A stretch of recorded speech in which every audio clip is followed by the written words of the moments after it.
男同学骑摩托车，该倒的倒，该摔的摔，该到达的也到达。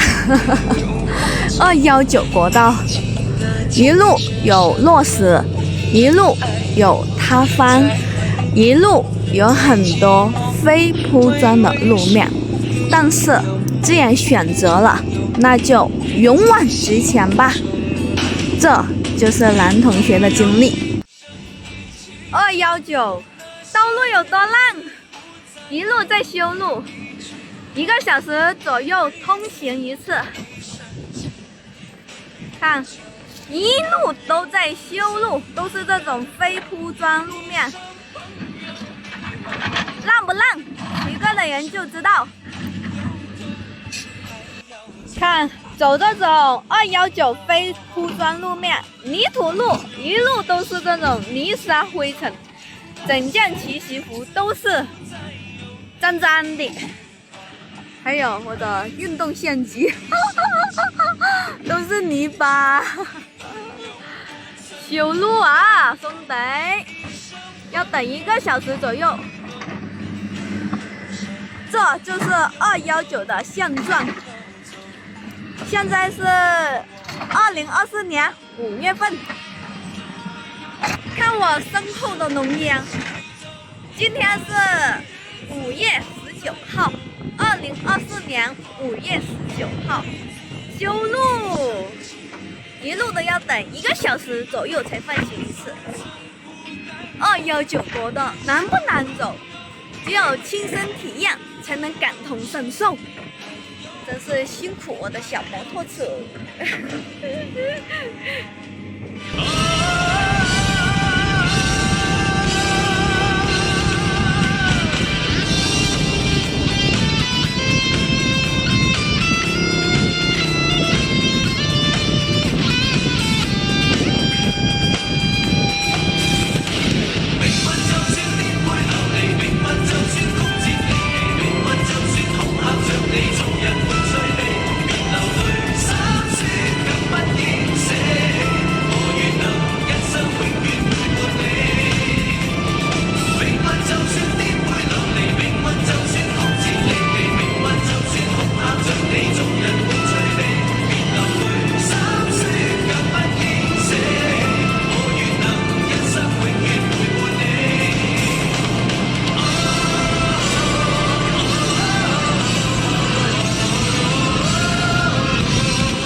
色的戀愛結果會心傷，曾愉快，一試何妨？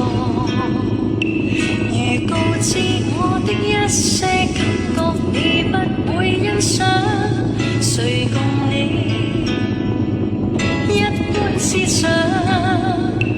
不知哪裏風香，又傳來了花香。再次編織心中的幻想，一人有一個夢想，兩人熱愛漸迷惘，三人有三種愛找各自理想，一人變心會受傷，兩人願意沒惆悵，三人痛苦戀愛不再問，事實與真相。